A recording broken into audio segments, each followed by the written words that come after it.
Hello, everyone. I'm Jeremy McGovern, Executive Editor with American Farriers Journal, and want to welcome you to this discussion about our International Hoof Care Summit virtual clinic series. Of course, the International Hoof Care Summit in Cincinnati for 2021 had to be postponed as a live event in Cincinnati.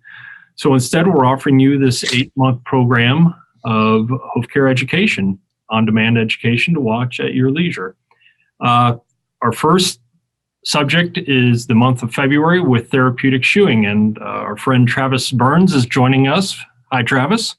Hi, Jeremy. How are you? Great. Thanks for having me. Yeah, absolutely. And so we have a couple of lectures from Travis this year, or in this series.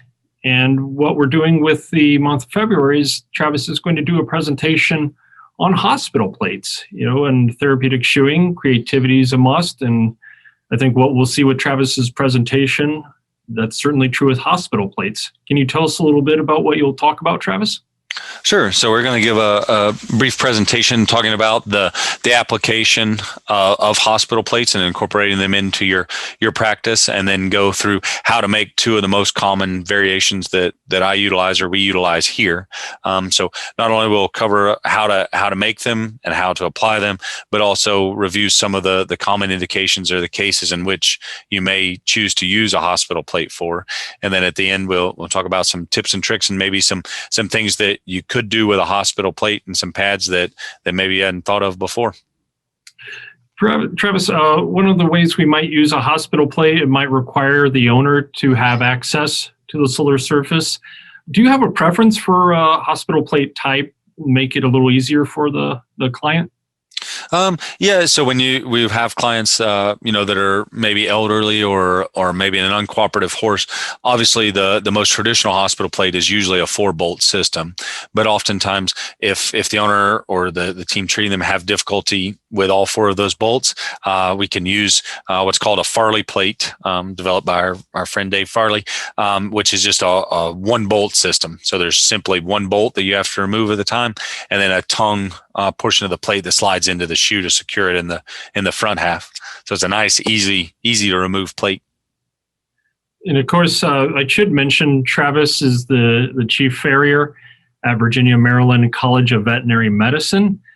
So I'm sure you're seeing a lot of cases there, but you've also have had a practice that didn't have all the accessibility of tools and supplies that you now have at the veterinary school.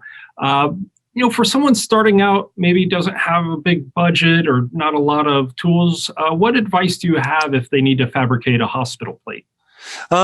So when fabricating a hospital plate, some of the easiest ways to do it with the least amount of materials would be to use bolts that are threaded for 3/8 inch coarse thread. So that'll match the holes that you commonly drill and tap.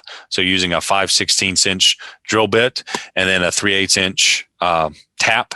That's what we thread stud holes with every day. So that makes it very easy. That's usually already in every farrier's truck.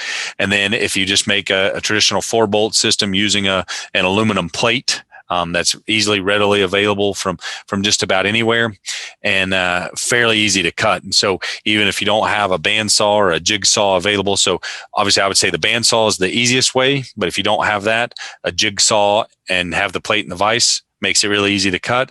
And then ultimately, even if you don't have power or don't have the jigsaw available, then using a cold cut or a hot cut or even a fuller, if that's all you have, and just cut the aluminum plate out to remove the excess, and then you bolt it together. And obviously a grinder makes life really easy to remove all the excess, but you can do it again with a vise and a hot rasp. So you can make a hospital plate out of, really just all the tools that are already in a Farrier truck, or you can add some specialty tools to your Farrier truck to making them just a little bit easier.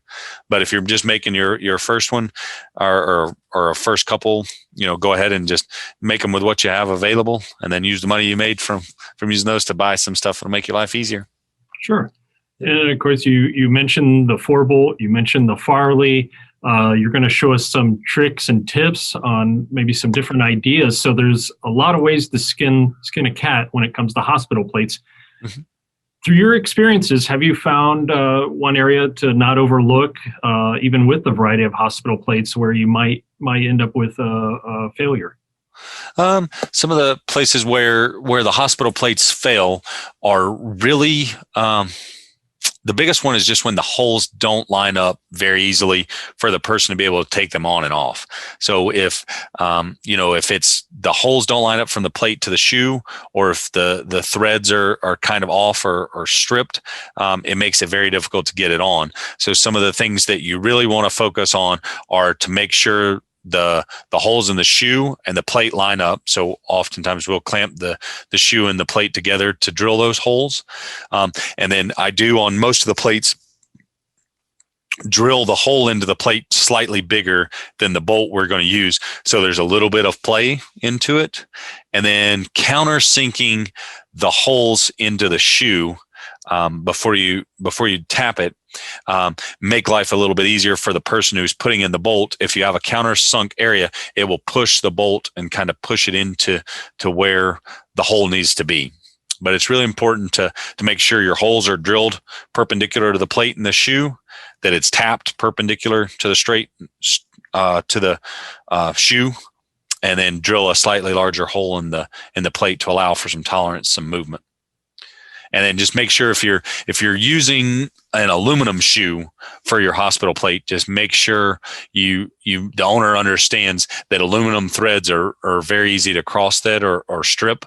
So make sure that they don't over tighten it. So it should just be tightened until, tighten it all the way with your fingers, and then like a quarter turn with a socket wrench is really all you need to do. But obviously in aluminum shoes, the thread holes are easier to strip or cross thread than they are in steel.